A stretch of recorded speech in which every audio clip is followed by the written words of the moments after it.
Hello, everyone. My name is Kerrigan Walsh, and this is my final portfolio project for a transgender politics course offered by Oregon State University. I am very excited to address more reasonable incarceration policies and procedures and to propose a potential solution to rigid transgender bias and discrimination within U.S. jails and prison systems.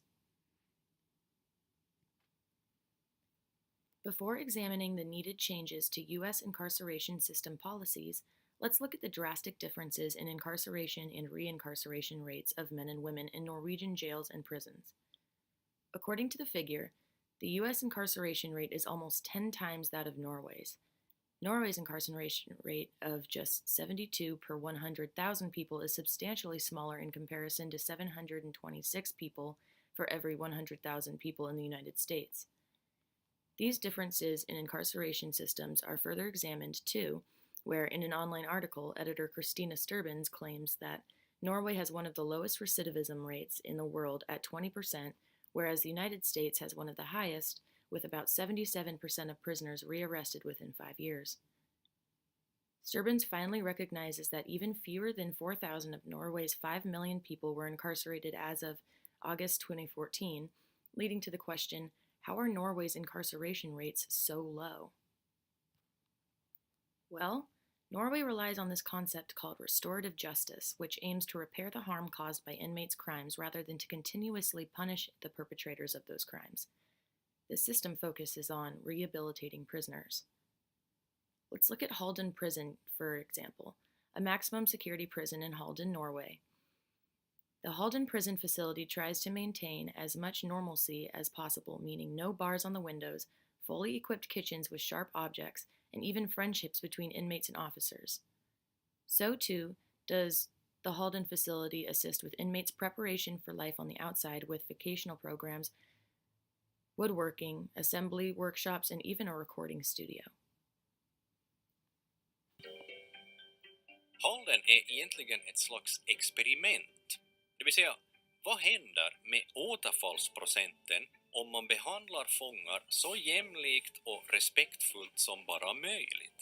Är det helt enkelt så att snällhet alltid föder snällhet? Det vill man utreda här. Surprised to see metal silverware in a high security facility. It's very well equipped kitchen environment. Glassware and porcelain plates. Very functional, however, very sharp and breakage pretty simple. Och snällheten har sina sidor. So, this is the average cell in Halden prison, so every cell is identical actually. Yeah.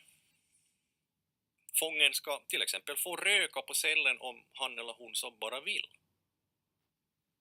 These are pictures of part of the facility at San Quentin State Prison in California on the left, compared to those of the Halden Prison facility in Norway on the right. The top left and right pictures are of the facility's cell blocks. The middle pictures are of each individual cell. The bottom pictures are of each prison's free space for inmates' activities. Notice how San Quentin's free space is now being used as a group living area due to prison overcrowding. You can very clearly see the differences between these two facilities. So, why am I talking about Norway's successful prison system when my goal is to discuss resolutions to transgender inmates' neglect after being released from prisons or jails?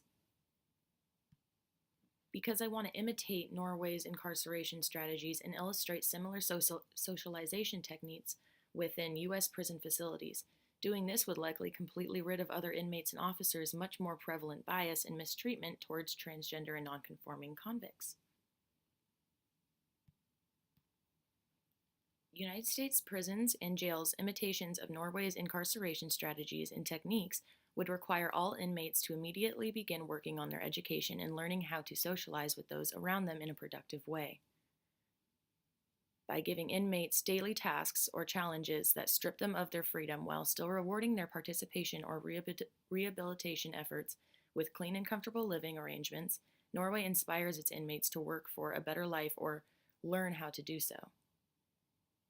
By trusting inmates and teaching them how to recognize their own personal value and potential, while increasing gender education and education in general for others, they will be able to open up in a way to accept the help they are being offered.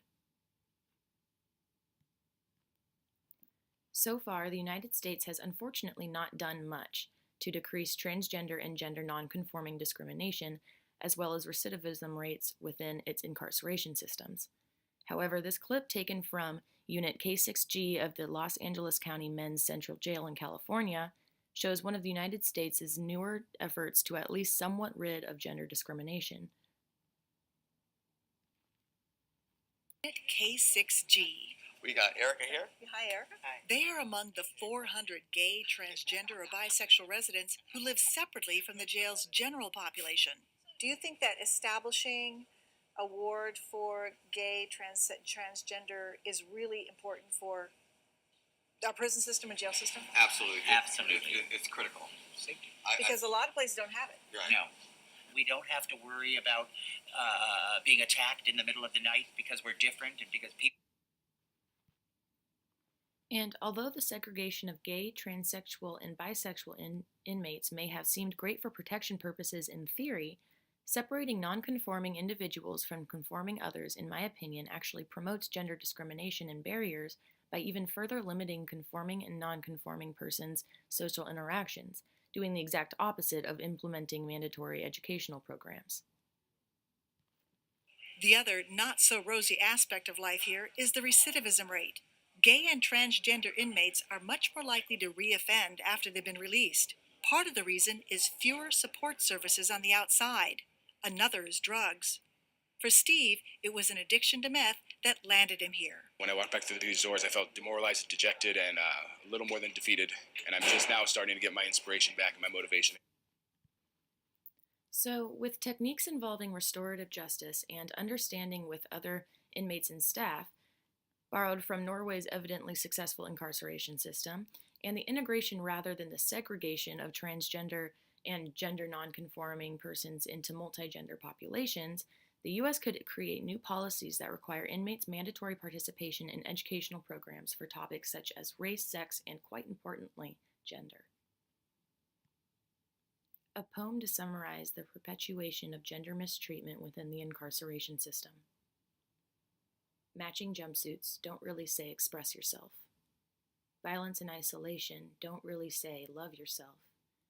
And no rehabilitation doesn't really say change yourself. I could be free, but where would I go? What would I do? And how would things change? We don't offer answers to questions like these. They can figure it out on their own. Then we lock them up, strip them of their dignity, ignore their identities, and expect them to change. And these are my sources. Thank you so much, and thank you for bearing with me with my computer. It has technical difficulties a lot, and these videos are not easy for it to record. I hope you enjoyed.